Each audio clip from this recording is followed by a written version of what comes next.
All right, today we'll be talking about action potential. We're going to go over the main phases and all associated with it, and it's going to go for the full cycle.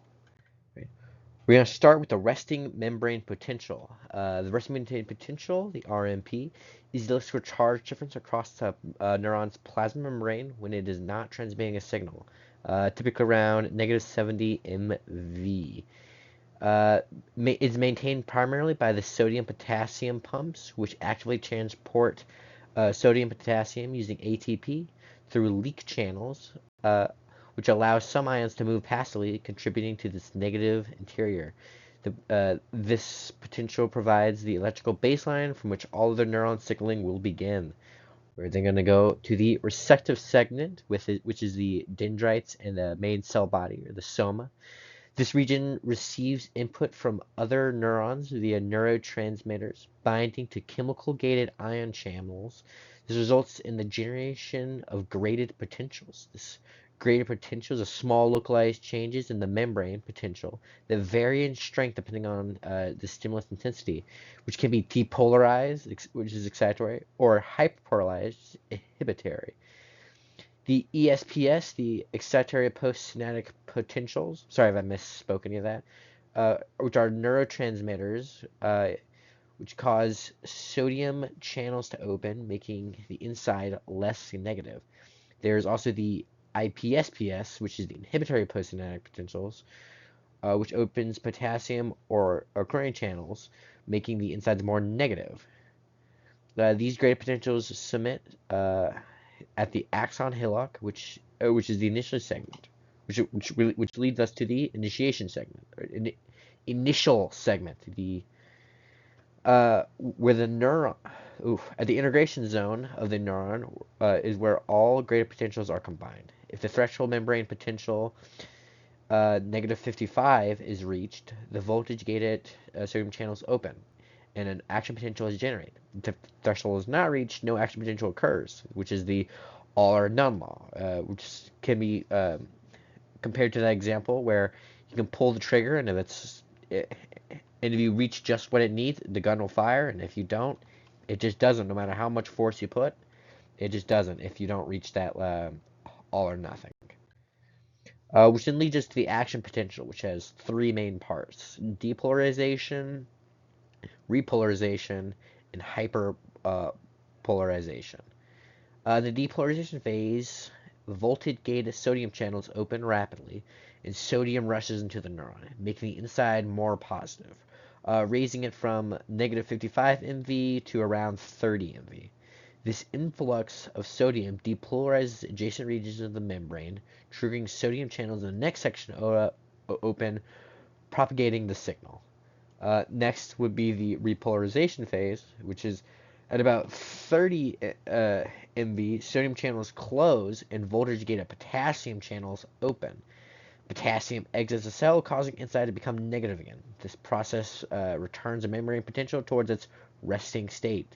Next is the hyperpolarization phase, where sodium channels close slowly, allowing slightly more potassium channels close, allowing slightly more potassium to exit than needed. The membrane potential dips below the resting level, around -80 MV, and eventually potassium channels close, and the sodium, potassium pumps, and leak channels restore the resting membrane potential to -70 MV. We also got the refractory periods. These periods ensure that action potentials travel in only one direction that each signal is distinct.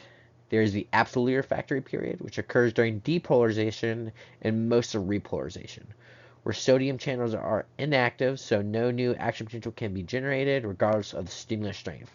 There's also the relative refractory period, which occurs during hyperpolarization, where sodium channels reset, but the membrane is more negative than usual.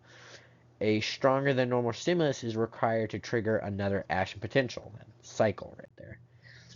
There's the conductive segment as well, where the axon carries the action potential away from the soma toward the synaptic terminals. There's the continuous conduction, which occurs in unmyelinated axons. The action potential moves in a wave-like step-by-step manner along the entire membrane, slower because every section of the membrane must depolarize and repolarize.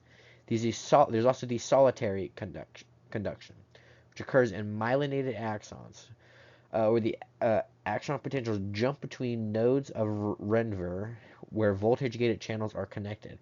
This is much faster and more efficient as depolarization skips the insulated myelinated regions. Then we're going to go to the transmission segment, which is the synaptic knob axon region. When the action potential reaches the axon terminal, it causes voltage-gated calcium channels to open. Calcium influx into the terminal triggers synaptic vessels to fuse with the presynaptic membrane. Neurotransmitters such as acetylcholine are released into synaptic cleft via exocytosis. Calcium pumps then actively remove calcium from the terminal to restore the baseline levels, and acetylcholine binds to receptors on the postsynaptic cell, opening chemically gated ion channels and generating new graded potentials, EPSP or IPSP, which starts the process again in the next neuron. There are various neuron-related problems that occur. I'm going to talk about epilepsy for this one. Epilepsy is caused by neurons, or causes neurons to fire excessively and all at the same time, creating disruptive electrical bursts instead of their usual rhythmic communication. This happens because of an imbalance between the excitatory and inhibitory signals, which can result from various underlying causes like genetic mutations, brain damage, stroke and head trauma, brain infections, or other structural anomalies. All right.